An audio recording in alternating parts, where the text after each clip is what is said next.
Welcome to our channel पर नए हैं तो चैनल को ज़रूर सब्सक्राइब कर लीजिएगा। इसके पहले वीडियो में मैंने बिहार जीके के लिए पार्ट 1 का वीडियो डाल दिया हूँ। ये दूसरा वीडियो है, इसमें आपको 35 क्वेश्चन बिहार जीके से संबंधित होगा।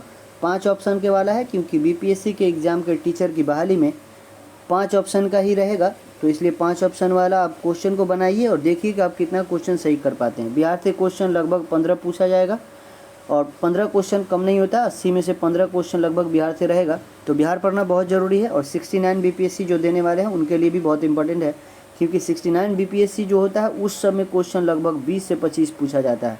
तो बिहार पढ़ना बहुत ज़रूरी है। टेस्ट को बनाओ और देखो कि कितना क्वेश्चन सही कर पा रहे हो। चलो अब टेस्ट को बनाते हैं। पहला क्वेश्चन देखते हैं, और जो भी लोग चैनल पर नए हैं चैनल ज़रूर सब्सक्राइब कर लीजिएगा। देखिए पहला क्वेश्चन है कि बक्सर के युद्ध के पश्चात बंगाल, बिहार और उड़ीसा की दीवानी का अधिकार ईस्ट इंडिया कंपनी को किसने प्रदान किया था। तो बक्सर का युद्ध कब हुआ था बाबू? तो बक्सर का युद्ध 22 अक्टूबर 1764 का हुआ था। कब? 1764 को हुआ था। उसके बाद जो है पश्चिम बंगाल, बिहार और उड़ीसा की दीवानी ईस्ट इंडिया कंपनी को शाह आलम द्वितीय ने दे दिया था। कब? तो 12 अगस्त 1765 को ये लोग में एक संधि हुआ था, और इसी संधि के तहत जो है इस सब का दीवानी जो है बंगाल, बिहार और उड़ीसा की दीवानी ईस्ट इंडिया कंपनी को शाह आलम द्वितीय ने दे दिया था। तो राइट आंसर ऑप्शन ई हो जाएगा। ठीक है। अगला क्वेश्चन है कि दानापुर छावनी भारतीय सैनिकों ने कब विद्रोह किया था। तो दानापुर छावनी जो है ये भारतीय सैनिक ने सबसे विद्रोह जब किया था, ये डेट पूछ रहा है, तो ये जुलाई में हुआ था और 25 जुलाई 1857 को किए थे। तो राइट आंसर ऑप्शन बी होगा। क्या होगा? Option B. और बिहार में अगर बोलेगा 1857 का नेतृत्व कौन कर रहे थे, तो कौन कर रहे थे? तो बाबू कुंवर सिंह कर रहे थे। अगला क्वेश्चन दिया हुआ कि बिहार के किस जिले में कैदियों ने विदेशी वस्त्र के बहिष्कार के लिए नंगी हड़ताल किया था। तो याद रखिएगा ये आपको कौन सा, तो सारण के जेल में। कहाँ? सारण के जेल में नंगी हड़ताल जब किया गया था उस समय चल रहा था आपको सविनय अवज्ञा आंदोलन। कब? सविनय अवज्ञा आंदोलन के दौरान, जिसको नमक सत्याग्रह कहा जाता है 1930 में, उसी समय विदेशी वस्त्रों को यानी नहीं पहनेंगे इसका बहिष्कार को लेकर इन लोगों ने नंगी हड़ताल चलाया था सारण के जेल में। ठीक है। अगला क्वेश्चन देखते हैं कि बिहार के पहले भारतीय प्रधानमंत्री, जो प्रांतीय सरकार का प्रधान कौन है। देखो पहले जो मुख्यमंत्री थे उसको प्रधानमंत्री ही कहा जाता था, तो प्रांतीय प्रधान सरकार जो था वो प्रथम का बात कर रहा है, तो मोहम्मद यूनुस थे। कौन थे? मोहम्मद यूनुस जो थे वो 1937 में बने थे। जो चुनाव हुआ था ये अप्रैल में बने थे, 1 अप्रैल को, और ये जुलाई तक थे। ठीक है। उसके बाद श्री कृष्ण सिंह बने थे। अगला क्वेश्चन हम लोग देखते हैं। अगला क्वेश्चन है कि 1934 में पटना में स्थापित बिहार सोशलिस्ट पार्टी का अध्यक्ष का बात कर रहा है। तो पटना में अंजुमन इस्लामिया हॉल में बिहार सोशलिस्ट पार्टी का गठन हुआ था, और उस समय बोल रहा है कि अध्यक्ष कौन थे। तो याद रखिएगा अध्यक्ष जो बने थे बाबू आचार्य नरेंद्र देव बने थे। कौन? आचार्य नरेंद्र देव जो बिहार सोशलिस्ट पार्टी के अध्यक्ष थे। और जयप्रकाश नारायण का बात करेगा तो ये सचिव बनाए गए थे। कौन? सचिव बनाए गए थे। अगला क्वेश्चन देखते हैं कि बिहार का पहला हिंदी समाचार पत्र जो 1874 में पटना में प्रकाशित हुआ था। तो बिहार का पहला हिंदी समाचार पत्र का बात कर रहा है, और ये है बिहार बंधु। कौन है? बिहार बंधु। तो राइट आंसर ऑप्शन सी। अगला क्वेश्चन है कि 1857 के क्रांति के समय पटना का कमिश्नर कौन था। तो 1857 के जो क्रांति हुआ था उस समय जो पटना में कमिश्नर था उसका नाम था विलियम टेलर। क्या था? William Taylor. तो राइट आंसर ऑप्शन ए होगा। अगला क्वेश्चन दिया हुआ है कि बिहार कि किस स्थान से गांधी जी ने अपना प्रथम सत्याग्रह शुरू किया था। तो भारत में, बिहार में ही नहीं, भारत, पूरे भारत में प्रथम जो बोलेगा प्रथम सत्याग्रह गांधी जी का, तो वो कौन था बाबू? तो चंपारण सत्याग्रह था। कौन था? चंपारण सत्याग्रह जो 1917 में चलाया गया था, जो 3 कठिया पत्ती पर आधारित था। 3 कठिया पत्ती यानी बीघा में 3 कट्ठा खेत पर आपको नील की खेती करना अनिवार्य था। ठीक है। तो राइट आंसर ऑप्शन ए हो जाएगा। अगला क्वेश्चन हम लोग देखते हैं कि 1912 में भारतीय राष्ट्रीय कांग्रेस के बांकीपुर अधिवेशन की अध्यक्षता कौन किया था। कांग्रेस का हर साल अधिवेशन होता था, उसी तरह बिहार में 3 अधिवेशन हुए हैं। अगर झारखंड को उस समय मिलाएं तब, तो पहला अधिवेशन जो हुआ था 1912 में ही हुआ था, और ये 12 में जो हुआ था ये पटना के बांकीपुर में हुआ था। अध्यक्ष का बात करेगा तो RN माधोलकर थे। कौन थे? रंगनाथ नरसिंह माधोलकर इनका नाम है पूरा। तो RN माधोलकर थे।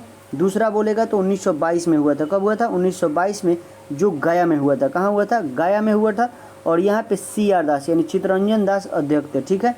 और एक तीसरा जो हुआ था वो झारखंड में हुआ था, उस समय बिहार ही था, बिहार था, झारखंड में किया गया था, और वो उस समय अध्यक्ष थे कौन है? मौलाना अबुल कलाम आज़ाद। ठीक है। अगला क्वेश्चन देखते हैं, वो हुआ था 1940 में। अगला क्वेश्चन है कि बिहार प्रांतीय सम्मेलन का पहला अधिवेशन 1908 में कहाँ हुआ था। तो बिहार प्रांतीय सम्मेलन का पहला अधिवेशन 1908 में हुआ था, और पहला जो हुआ था वो पटना में हुआ था। कहाँ हुआ था? पटना। तो राइट आंसर ऑप्शन ई होगा। अगला क्वेश्चन है कि बख्तियार खिलजी का आक्रमण किस पाल वंशीय शासक के कार्यकाल में हुआ? तो जो बख्तियार खिलजी आक्रमण किया था उस समय पाल शासक थे। बोला कि कौन सा शासक के कार्यकाल में हुआ है? तो याद रखिएगा वो शासक था इंद्रधुम्न पाल। कौन था? इंद्रधुम्न पाल। तो राइट आंसर ऑप्शन डी होगा। क्या होगा? डी। आगे दिया हुआ कि इल्तुतमिश ने किसे पराजित करके बिहार पर अधिकार किया था? तो इल्तुतमिश जो दिल्ली सल्तनत का प्रथम शासक था जो बिहार पर आक्रमण किया था, इल्तुतमिश ही किया था। बोल रहा है कि उस जो बिहार को किसे पराजित करके बिहार पर अधिकार किया था, ये क्वेश्चन पूछ रहा है।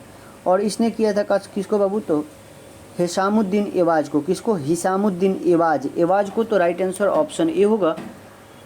अगला क्वेश्चन दिया है कि बिहार का अंतिम अफगान सुल्तान का बात कर रहा है। तो अंतिम जो अफगान सुल्तान था उसका नाम था दाऊद खान करारनी। क्या था? दाऊद खान करारनी। तो राइट आंसर ऑप्शन सी। अगला क्वेश्चन है कि आईने अकबरी के अनुसार बिहार कितने सूबा या सरकार में विभक्त था? तो आईने अकबरी में बोल रहा है कि बिहार जो था वो कितने सूबा में विभक्त था, ये क्वेश्चन पूछ रहा है। और ये आपको 7 सूबा था। तो राइट आंसर ऑप्शन ई होगा। आगे दिया हुआ कि बिहार विद्यापीठ का उद्घाटन कब हुआ था? तो बिहार विद्यापीठ का उद्घाटन का बात कर रहा है। और बिहार विद्यापीठ का उद्घाटन 6 फरवरी 1921 में किया गया था। तो राइट आंसर ऑप्शन बी हो जाएगा। और इसका उद्घाटन महात्मा गांधी ने किए थे। कौन? महात्मा गांधी जी ने किया था। अगला क्वेश्चन देखते हैं कि बिहार के विदेह राज्य में आर्यों का आगमन तथा निवेश का साक्ष्य किस ग्रंथ से मिलता है? क्या बोल रहा है कि बिहार के विदेह राज्य में आर्यों के आगमन और निवास का साक्ष्य कौन सा ग्रंथ में मिलता है, ये क्वेश्चन पूछ रहा है। और ये आपको सतपथ ग्रामन में, किसमें? सतपथ ग्रामन में मिलता है। राइट आंसर ऑप्शन बी होगा। अगला क्वेश्चन है कि भारत में 16 महाजनपद में कितने महाजनपद वर्तमान बिहार में हैं? तो 16 महाजनपद था, उसमें से 3 ऐसा महाजनपद है जो वर्तमान में बिहार में है। कौन कौन बाबू? तो मगध, अंग और वज्जी। ठीक है, ये 3 गो ऐसा महाजनपद है जो बिहार में है। ठीक है, अगला क्वेश्चन देखते हैं कि मगध साम्राज्य का उत्कर्ष किस शासक के समय शुरू हुआ था? शुरू हुआ था तो याद रखिएगा ये बिंबिसार जब आया था हर्यक वंश का, उसी समय शुरू हो गया था। तो राइट आंसर ऑप्शन सी। अगला क्वेश्चन है कि मौर्यकाल के समय मौर्यकाल में मुद्रा को किस नाम से जाना जाता था, ये बात कर रहा है। और मौर्य काल में मुद्रा को पन कहा जाता था। क्या कहा जाता था? पन। अगला क्वेश्चन देखते हैं कि गर्गी संहिता में पाटलिपुत्र पर यवन आक्रमण का उल्लेख मिलता है। और यह आक्रमण किसके शासनकाल में हुआ था? किस? गर्गी संहिता में पाटलिपुत्र पर यवन आक्रमण का उल्लेख मिलता है। बोल रहा है कि यह आक्रमण किसके शासनकाल में हुआ था, ये क्वेश्चन तो याद रखिएगा शुंग वंश का था, पुष्यमित्र शुंग। तो राइट आंसर ऑप्शन बी। अगला क्वेश्चन है कि विक्रमशिला विश्वविद्यालय की स्थापना किस पालवंशीय राजा ने करवाई थी? तो विक्रमशिला भागलपुर में है और ये करवाया था धर्मपाल। कौन? पालवंश का शासक धर्मपाल था, यही विक्रमशिला विश्वविद्यालय की स्थापना किया था। तो राइट आंसर ऑप्शन बी। अगला क्वेश्चन है कि बिहार को दिल्ली सल्तनत का अधीन किसने किया था? तो बिहार को दिल्ली सल्तनत का अधीन बोल रहा है। तो दिल्ली सल्तनत का अधीन ये इल्तुतमिश, बिहार जो है वो दिल्ली सल्तनत का अधीन हुआ था वो इल्तुतमिश के शासनकाल में ही। तो राइट आंसर ऑप्शन ए होगा। आगे क्वेश्चन है कि बख्तियार खिलजी का आक्रमण बिहार में कब हुआ था? बख्तियार खिलजी बिहार में कब आक्रमण किया था? तो वो आपको 1198 में किया था। कब? 1198। तो राइट आंसर ऑप्शन सी होगा। आगे क्या दिया हुआ है कि किसने बिहार की राजधानी बिहार शरीफ से पटना स्थानांतरित किया था? तो पहले बिहार शरीफ था, बिहार शरीफ से पटना कौन लाया था, ये क्वेश्चन दिया हुआ। और ये लाया था शेरशाह सूरी ने। कौन? शेरशाह सूरी। तो राइट आंसर ऑप्शन सी होगा। अगला क्वेश्चन देखते हैं कि बिहार छात्र परिषद का गठन किसके द्वारा किया गया था? तो बिहार छात्र परिषद का गठन जो किया गया था वो राजेंद्र प्रसाद के द्वारा। किनके द्वारा? राजेंद्र प्रसाद के द्वारा। अगला क्वेश्चन है कि निम्नलिखित में से कौन बिहार का मुख्य खाद्यान्न फसल है? मुख्य खाद्यान्न फसल बिहार का, और बिहार का मुख्य खाद्यान्न फसल जो है बाबू वो चावल, गेहूँ और मक्का है। कौन है? चावल, गेहूँ, मक्का जो है ये मुख्य खाद्यान्न फसल है। आगे तरह की घोघा झील बिहार के किस जिले में है? तो घोघा झील बिहार का जिला पूछ रहा है। तो घोघा जो है ये कटिहार में है। कहाँ पे है? कटिहार में है। अगला क्वेश्चन है कि हिंदू धार्मिक मान्यताओं के अनुसार किस नदी को अपवित्र या अशुभ माना गया है? तो ये आपको किसको माना गया है? तो कर्मनाशा नदी को। किसको? कर्मनाशा नदी को माना गया है। बिहार को दक्षिण बिहार की सबसे पश्चिमी नदी है। ठीक है, कर्मनाशा। अगला क्वेश्चन है कि बिहार का कुल क्षेत्रफल कितना है? बिहार का जो कुल क्षेत्रफल है बाबू वो 94,163 वर्ग किलोमीटर तो इसका राइट आंसर ऑप्शन सी होगा। अगला क्वेश्चन है कि बिहार के किस क्षेत्र में विध्यन चट्टानें पाई जाती है। देखो विध्यन चट्टानें का बात कर रहा है ना, और विध्यन चट्टानें जो है आपको दक्षिण बिहार में ही जितने चट्टान मिलेंगे। और विध्यन चट्टान का बात करेगा तो ये दक्षिण और पश्चिम का जो रोहतास और कैमूर वाला जिला है वहीं पे मिलता है। तो इसका राइट आंसर ऑप्शन बी होगा। क्या होगा? ऑप्शन बी हो जाएगा। अगला क्वेश्चन है कि निम्न में से किस प्रकार के मिट्टी में कॉप की बहुलता पाई जाती है। कॉप की बहुलता कौन से मिट्टी में पाई जाती है? तो जो पुरानी जलोढ़ होता है उसमें ही पाई जाती है। तो राइट आंसर ऑप्शन ए। अगला क्वेश्चन है कि बिहार का लौटता मानसून प्रारंभ होता है। लौटता मानसून प्रारंभ होता है, ये बोल रहा है लौटता मानसून। तो लौटता मानसून बाबू अक्टूबर के मध्य में, ठीक है। अगला क्वेश्चन है कि निम्नलिखित में से किस नदी को नारायणी या सदानीरा के नाम से जाना जाता है। तो देखो नारायणी भी उसको और सदानीरा किसको? तो ये गंडक को कहा जाता है। किसको? गंडक। तो राइट आंसर ऑप्शन कौन सा होगा? ऑप्शन बी होगा। अगला क्वेश्चन है कि निम्नलिखित में से कौन सा फसल सर्वाधिक क्षेत्र में बोया जाता है। कौन सा फसल जो है सर्वाधिक क्षेत्र में बोया जाता है? तो वो चावल हो जाएगा। कौन सा?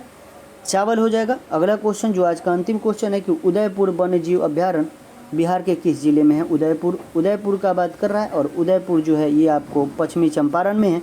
तो इसका राइट आंसर ऑप्शन बी। आज के लिए इतना ही, मिलते हैं अगले वीडियो में। जय हिंद, जय भारत।